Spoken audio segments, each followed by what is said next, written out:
how many of you watch at least 1 hour of TV a day? Okay. What about buying coffee? How many of you purchase a daily cup? Some coffee drinkers, some TV watchers. And lastly, I want to know how many of you purchase food outside of your house at least 3 times a week? So we could be talking about a lunch at work, or we might be talking about meals with friends, stopping on errands to get something. Now for the big question. It's coming. How many of you in this room consistently exercise for 45 to 60 minutes 3 times every week? Okay.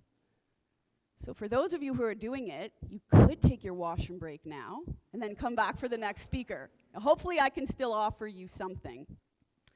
Did you know that the 2 biggest objections to committing to a long-term fitness program is both time and money? I want you to take a minute to let that sink in. We can find time to watch TV an hour a day. We can find money to purchase a meal out. But we don't have time or money to dedicate to exercise. Since when did watching TV and purchasing food become more important than our health and our well-being?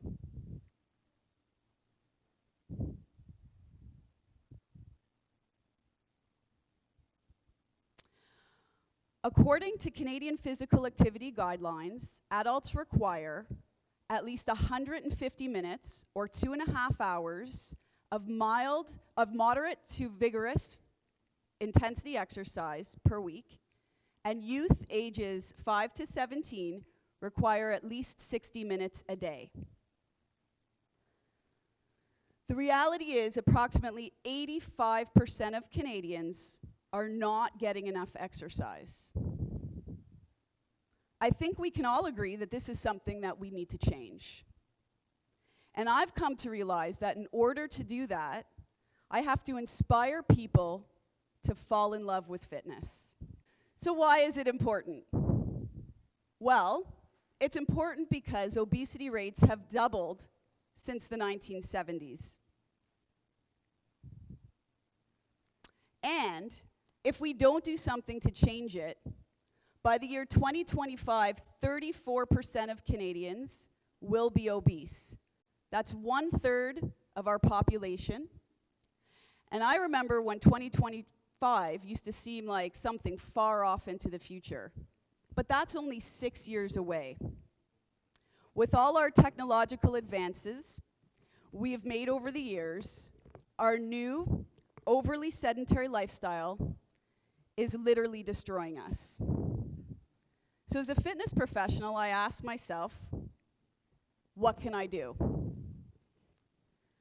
What I need to do is help people to find the fun in fitness, because I know that until it's something that you actually enjoy doing, there's no way that you're going to be able to commit to it. And I'm not talking about signing up at a gym and then quitting a couple months later. And I'm not talking about a New Year's resolution that by February you've forgotten all about. I mean a true lifestyle change. I can compare it to the difference between a diet and overall healthy eating habits. One is temporary, the other is forever. It's permanent, it's a part of our life. And I want to tell all of you that I'm there. I love exercise. I love the things that exercise does for me. I love how I feel when I'm doing it. It sounds crazy, right? I've been at it for 25 years, and my workouts are my everything. Yes, even on vacation. Just ask the people who I travel with. Some of them are here, and they'll tell you that even on vacation, I'm committed. I was talking to a fellow fitness instructor the other week, and we were discussing my talk tonight. And I told her that if I could inspire even one person to find the feeling of pure joy, strength, and sense of accomplishment that I felt while taking her class, well, then I know that I've made a difference. Yes, exercise really can be like that. I think one of the main issues is that people don't take enough time to consider the benefits. Like lowering the chances of premature death. This is a fact. Exercise can lower your chances of premature death. Your loved ones will thank you. It can reduce your chances of developing heart disease. It can reduce your chances of developing diabetes by regulating your blood sugar levels. These are facts. Take a minute to really digest this. We can accomplish these things simply by exercising. It's really mind-blowing. And in addition to the physical benefits, there are emotional benefits, such as improving our mental health and self-esteem, such as lowering our stress levels. These things especially are near and dear to my heart. They mean a lot to me personally. They are some of my main driving forces. So considering all of these things, we cannot afford to not find a way to fall in love with fitness.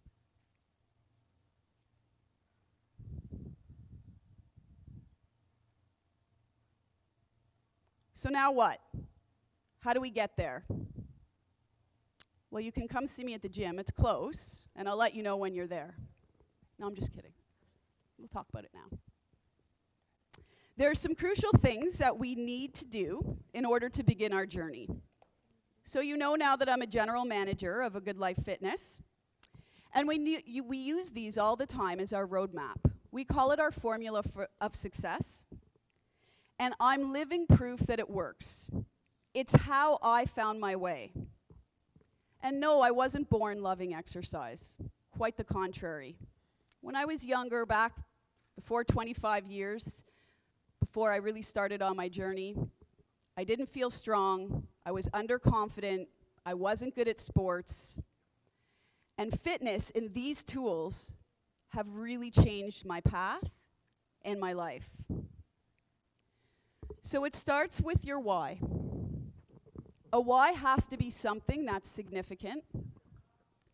You need to spend time thinking about what it is. It can't be as simple as, I need to get healthier. That's not going to get you anywhere. You haven't put the thought into it. Why do you need to be healthier? Is it perhaps that you have trouble finding the energy and the stamina to keep up with your children? Or are you lacking confidence because you're not comfortable in your own skin? You need to set a goal. And it has to be specific, measurable, and meaningful. I don't want it to be something surface like, I want to lose 30 pounds. I hear that a lot. It needs to be attached to something bigger in order for it to really, really drive you. We're going to call this your need. For example, I want to lose 30 pounds because I'm tired of looking in the mirror and not being happy with what I see. I need to be able to be proud of myself. Now we're talking. Now comes our roadmap, our blueprint. The plan is the thing that we can follow that will ultimately ensure that we can get to our goal. Formulate it, write it down, make it tangible, schedule it in your calendar. For goodness sakes, make time for it. Work with people to help you create it. Maybe rely on a professional. Sometimes we need help with good ideas and a good plan. So if we think of these first few things as how we get started, the next few are the things we need to focus on in order to stay consistent forever. Remember, I said lifestyle change. Accountability and motivation. That's the meat and potatoes. Now, being in the industry, it always surprises me how many people want to skip this step. She's got a lot of air in her mic. I'm just going to do it on my own, is something that I hear all the time, every day. I don't know if it's fear that gets in the way or the inability to ask for help, but it's so common. Staying accountable to your workouts, meaning not taking that time and giving it to something else, and staying motivated is going to be one of the hardest parts. I don't want to scare anybody, but for most of us, this isn't something that we can do on our own. Yeah. This is where group fitness classes and one-on-one training has really saved me. I have a defined beginning. I always wonder why people don't thoroughly consider how difficult it's going to be to stick to the plan you created if there isn't anything holding you accountable to it. And we can't deny the importance of the social aspect of exercise. Looking forward to seeing friends, or your favorite instructor, or knowing your trainer is waiting there for you to encourage you when you may not have had the best day, or to push you when you're ready to give up, and to remind you that you do have the strength to do it. Yeah, thank you, brother. Accountability and motivation is one of the reasons I became a group fitness instructor. One more thing to ensure that I didn't give up. Remember, lifestyle, forever. Things that I've done to ensure my success and to ensure my continued success. Variety. I want to tell you that to be successful in fitness over the long term, you're going to need variety. You're going to have to be willing to try new things, be open to changes in routine. What may have been working for you in your 20s may not be what you need in your 40s. I don't know, not sure, I'm not there yet. I'm there, I know. And it may not even be what you're able to do when you're in your 60s. Continue to do your research. Seek out new things to try. This will ensure you continue to see results over the years. Feels the exact same as classical music, like knowing it has to be memorized. It's the same feeling exactly. So, this isn't going to be easy. We know that, right? Yeah. Has anything ever worth having ever been easy?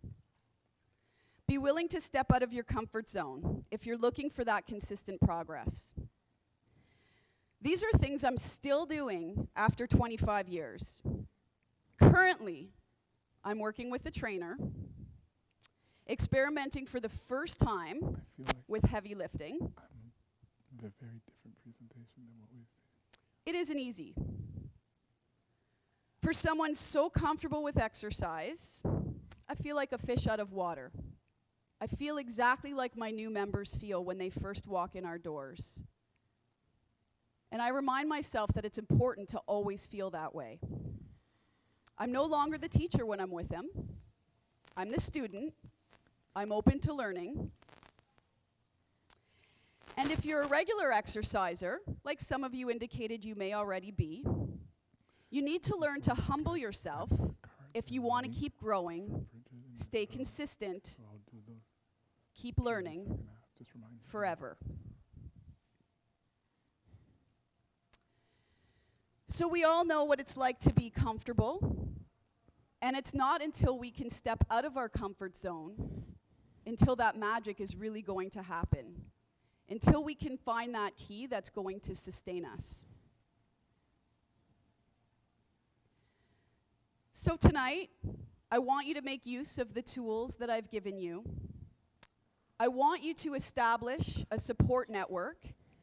And it can be family and friends, but I don't necessarily mean family and friends. I mean a coach, maybe if you're interested in a sport. I mean going into a gym and going to the classes and committing to them.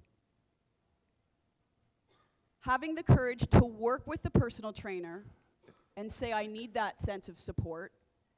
Those networks are going to be the things that are going to ensure your success.